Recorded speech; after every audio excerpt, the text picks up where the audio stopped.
नमस्कार मित्रांनो, कशा आहात तुम्ही? मजेत ना? आजच्या व्हिडिओमध्ये तुमच्या सर्वांचं स्वागत आहे. मित्रांनो, आजच्या व्हिडिओमध्ये मी तुम्हाला महत्त्वपूर्ण माहिती देणार आहे. कॅनडा अमेरिकेमध्ये घर कशी घ्यायची, घर घेते वेळेस काय काय अडचणी येतात, मॉर्गेज वगैरे कसं करायचं, डाऊन पेमेंट काय करायचं, इकडे घराच्या किमती वगैरे किती असतात, हे घर आम्ही किती रुपयाला घेतलं, याची काय किंमत आहे, ही सगळी माहिती तुम्हाला मी देणार आहे. तर जे लोक कॅनडामध्ये ऑलरेडी आले आहेत किंवा अमेरिकेत ऑलरेडी आलेली आहेत आणि किंवा भविष्यामध्ये येणार आहेत आणि त्यांना प्रॉपर्टी घ्यायची आहे, घर वगैरे घ्यायची आहे, त्यांच्यासाठी हा व्हिडिओ खूप महत्त्वाचा ठरणार आहे. चला तर मग या व्हिडिओमध्ये तुमच्या सर्वांचं स्वागत आहे. मित्रांनो, घर घेते वेळेस सगळ्यात महत्त्वाचा पॉईंट असतो म्हणजे लोकेशन सर्च.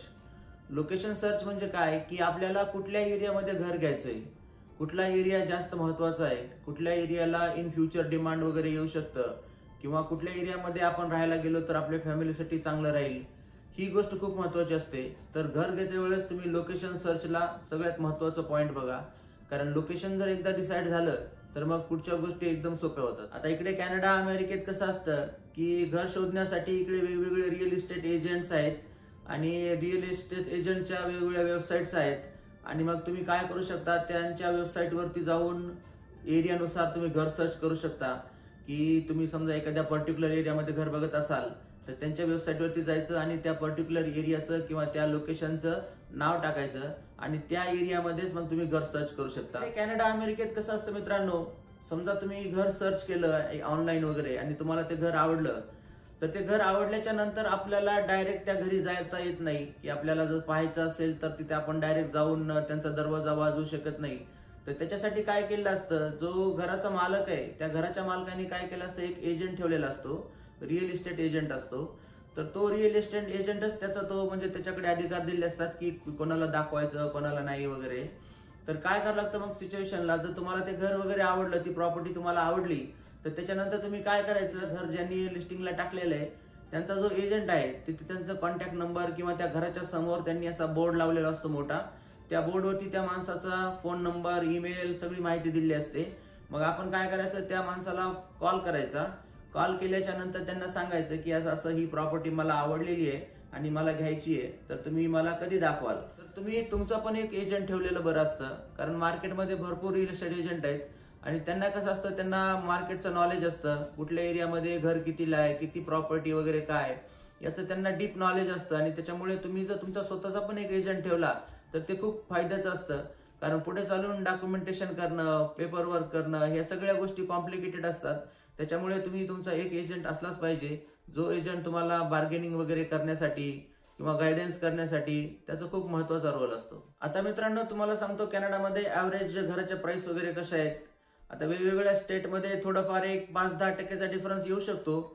तर तुम्हाला मी सांगतो की कॅनडामध्ये ॲव्हरेज प्राइस ही जवळपास एक 3 करोड ते 6 करोड, एक मीडियम हाऊस जे असतं जे मिनिमम प्राइस, या प्राइसमध्ये सध्या हाऊसिंग प्राइस आहे. याचं मेन कारण म्हणजे इतकी मोठी प्राइस का आहे सध्या, कारण काय झालं, कोविड जेव्हा आला, कोविडच्या काळानंतर खूप लोकांना रिअलाइज झालं की आपल्याला एक आपलं स्वतःचं प्रॉपर्टी पाहिजे, स्वतःचं घर पाहिजे, कारण खूप भीतीदायक सिच्युएशन निर्माण झाली होती. आणि त्या पिरियडमध्ये काय झालं की मग खूप लोकांनी काय केलं की अपार्टमेंटमध्ये जे राहत होते अगोदर असे बिल्डिंगमध्ये वगैरे, तर अशा लोकांनी काय केलं, त्यांनी जे काही त्यांची सेव्हिंग वगैरे होती ती सगळी सेव्हिंग त्यांनी हाऊसिंगमध्ये टाकली. आणि त्याच्यामुळे काय झालं की ऑब्व्हियसली समजा एखादी प्रॉपर्टी लिस्टिंगला आली तर घेणारे खूप झाले. म्हणजे एक घर जर कोणी समजा टोरंटो एरियात वगैरे आजूबाजूच्या एरियामध्ये जर टाकलं तर त्याला हजारो लोक घेण्यासाठी यायला लागली. आणि मग त्याच्यामुळे काय झालं की डिमांड खूप जास्त वाढल्यामुळे घराच्या किमती खूप जास्त झाल्या. तुमचं कुटुंबाचं तुमचं वार्षिक इन्कम किती आहे त्याच्यावरती तुमचं मॉर्गेज अप्रुव्हल खूप डिपेंड असतं. तर आता समजा फॅमिली इन्कम जर लो असेल, समजा तुमचं फॅमिली इन्कम 100,000 पेक्षा कमी असेल, तर मग अशा वेळेस काय होतं, बँक मग जर मोठी प्रॉपर्टी तुम्हाला घ्यायची असेल तर अशा सिच्युएशनला बँक म्हणते की तुमची एवढे इन्कम नाहीये, तुमच्याकडे एवढे पैसे येत नाहीत वार्षिक, मग तुम्ही ही इतकी महागडी प्रॉपर्टी तुम्ही घेऊ शकत नाही. मग ते काय करतात, ऑब्व्हियसली तुमचं जे मॉर्गेज अप्रुव्हल आहे ते तुम्हाला कमी देतात. तर मित्रांनो, तुम्ही प्रॉपर्टी सर्च करताना किंवा घर घ्यायचं तुमचं जेव्हा डिसाईड झालं, एक तुम्ही आता 2-4 महिन्यामध्ये घर घेणार आहात, तर त्याच्या अगोदर मेन म्हणजे काय करा की तुम्ही मॉर्गेज अप्रुव्हल घ्या बँकेकडनं. जर तुमच्याकडे प्री अप्रुव्हल असतं मॉर्गेज बँकेचं, तर बँक काय करते की तुम्हाला एक 6 महिन्याचा पिरियड देते आणि तुमच्या इन्कम वरती सगळं काही चेक करून ते सांगतात की तुम्ही या 6 महिन्याच्या पिरियड मध्ये तुम्ही एवढी एवढी प्रॉपर्टी घेऊ शकता. तर मग काय करायचं, आपण एक वेळेस आपल्या हातामध्ये बँकेचं प्री मॉर्गेज अप्रुव्हल आलं की त्याच्यानंतर काय होतं, मग आपल्याला समजून येतं की आपलं बाबा एवढं टार्गेट आहे, आपलं बजेट एवढं आहे, तर एवढ्याच रेंजमध्ये आपण प्रॉपर्टी घेऊ शकतो. मग त्या प्रकारच्याच प्रॉपर्टी तुम्ही सर्च करायची. आता दुसरा एक खूप महत्वाचा पॉईंट असतो मित्रांनो घर घेते वेळेस, तर तो महत्वाचा पॉईंट म्हणजे डाऊन पेमेंट. इकडे बँक वगैरे काय करतात की तुम्ही ते विचारतात तुम्हाला की तुम्ही डाऊन पेमेंट किती देणार आहात ह्या प्रॉपर्टीला. म्हणजे समजा एखादी प्रॉपर्टी $4 लाख असेल, तर $4 लाख पैकी तुम्ही तुमच्या खिशातनं तुमची अगोदर वगैरे सेव्हिंग वगैरे काही आहे का. समजा तुमच्याकडे 5% असतील, 10% असतील, तर अशा प्रकारे तुम्ही किती डाऊन पेमेंट देणार आहात. तर ॲव्हरेज मित्रांनो जर तुमच्याकडे 15 ते 20% डाऊन पेमेंट जर असेल किंवा 25% पर्यंत, तर हे खूप चांगली गोष्ट असते. कारण एवढं पेमेंट जर तुमच्याकडे असेल तर मग बँक काय करते की तुम्हाला बाकीची जी रक्कम देणार आहे ती कमी होते आणि मग त्यांना पण ते प्रोसेस अप्रुव्हलला वगैरे इझी जातो. तर घर घेते वेळेस सगळ्यात महत्त्वाचा पॉईंट म्हणजे तुम्ही डाऊन पेमेंटवर लक्ष द्या.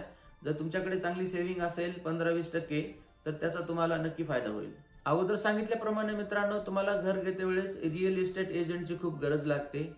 कारण जर तुम्ही फर्स्ट टाइम बायर वगैरे असाल, म्हणजे पहिल्यांदाच घर घेत असाल बाहेर देशामध्ये वगैरे येऊन, तर इथे रूल्स वगैरे खूप गव्हर्नमेंटचे वेगळे असतात, कॉम्प्लिकेशन असतात, डॉक्युमेंटेशन हे ते खूप किचकट काम असतं ते. आणि त्याच्यामुळे तुम्हाला रिअल इस्टेट एजंट असणं खूप गरजेचं आहे.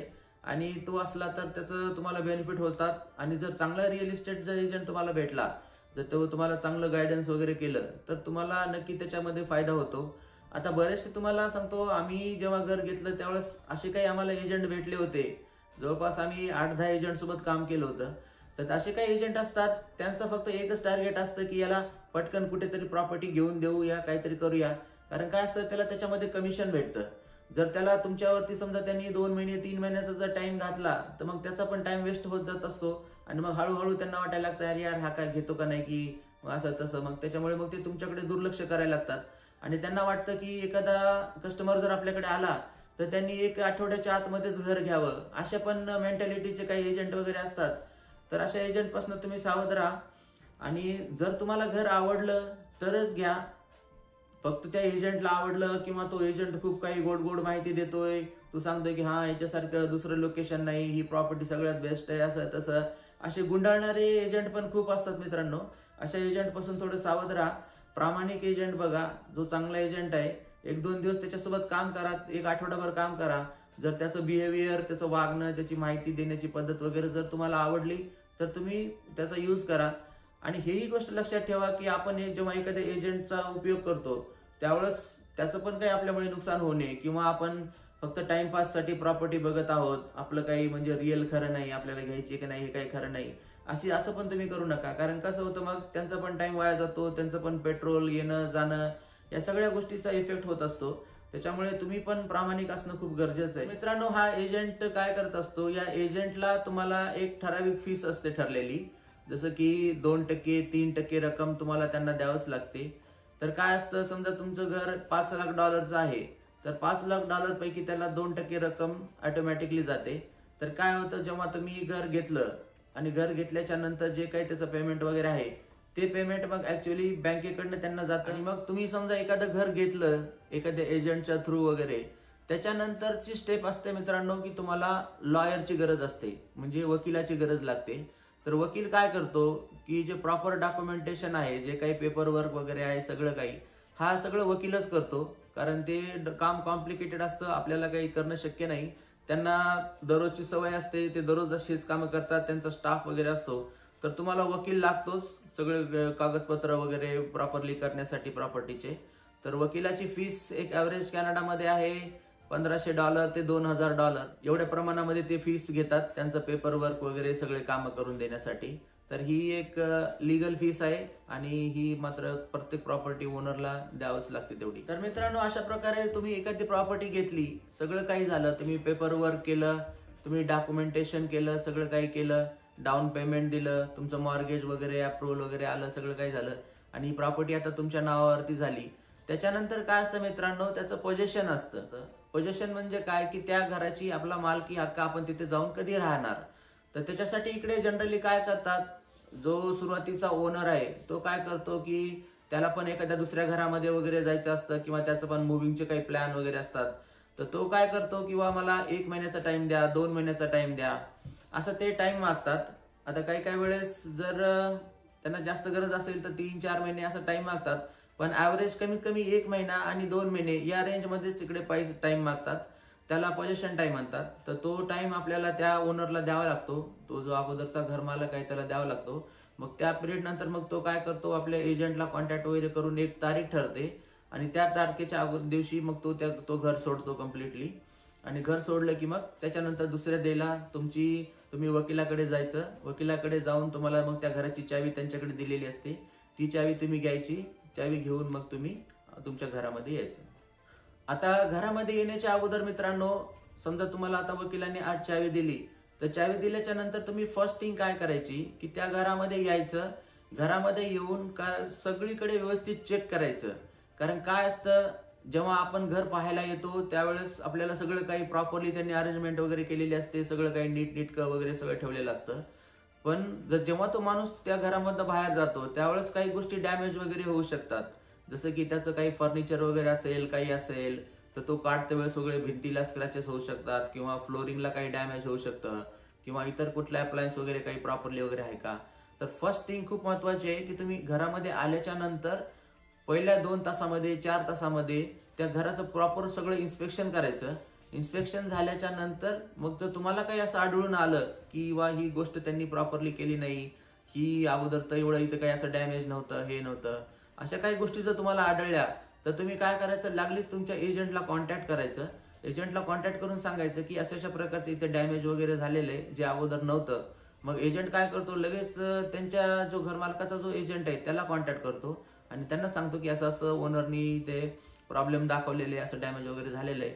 आणि जर काय डॅमेज मोठ्या प्रमाणात असेल किंवा असं काही झालेलं असेल तर मग ते एजंट काय करतो, तो या मालकाकडनं पेमेंट वगैरे घेऊन ते तुम्हाला रिपेअर करून देतो. तर घर घेते वेळेस मित्रांनो, घराच्या मध्ये मुव्हिंग व्हायच्या अगोदर हे टोटल इन्स्पेक्शन तुम्ही प्रॉपरली करून घ्या. तुम्ही घेतलेल्या प्रॉपर्टीमध्ये घरामध्ये मुव्हिंग होते वेळेस मित्रांनो, जर तुमच्याकडे जास्त सामान वगैरे असेल, फर्निचर वगैरे काही तुमच्याकडे जास्त आयटम्स असतील, तर तुम्ही मार्केटमध्ये भरपूर असे मुव्हिंग करणारे लोक आहेत जे हेल्प करतात. त्यांच्याकडे ट्रक वगैरे असतात, लोक असतात. तर अशा लोकांची तुम्ही मदत घेऊ शकता आणि त्यांच्या मदत घेऊन मग तुम्ही तुमचं जे काही सामान वगैरे आहे ते तुम्ही तुमच्या घरामध्ये आणू शकता. तर मित्रांनो, आम्ही हे घर 2022 मध्ये घेतलं. आम्हाला हे घर $900,000 कॅनेडियन डॉलरला भेटलं. आता $900,000 कॅनेडियन डॉलर जर तुम्ही 61 रुपीज प्रमाणे कन्वर्ट केलं तर त्याचे जवळपास 5.5 करोड रुपये होतील. तर अशा प्रकारे हे आम्ही घर घेतलं 5.5 करोड रुपयाला आणि याचं डाऊन पेमेंट वगैरे आम्ही 25% केलं होतं. तर चला मग मित्रांनो, आशा करतो की ही माहिती तुम्हाला खूप महत्त्वाची ठरेल. ज्या लोकांना बाहेर देशामध्ये यायचं आहे किंवा आल्याच्या नंतर घरं वगैरे घ्यायची आहेत किंवा जे लोक ऑलरेडी कॅनडा अमेरिकेमध्ये आलेली आहेत त्यांच्यासाठी ही माहिती खूप महत्त्वपूर्ण ठरणार आहे. कारण घर घेण्याचं प्रोसिजर कॅनडा आणि अमेरिकेमध्ये सेम आहे, इकडे काही फरक नाही. तर ही माहिती तुम्हाला महत्त्वाची ठरेल. याच्यामधनं तुम्हाला काहीतरी टिप्स आणि आयडिया भेटतील अशी अपेक्षा करतो. चला तर मग मजेत राहा, काळजी घ्या आणि तुमच्या प्रॉपर्टी सर्चसाठी माझ्याकडनं तुम्हाला बेस्ट ऑफ लक. काळजी घ्या. मग पुन्हा भेटूया पुढच्या व्हिडिओमध्ये. Bye bye.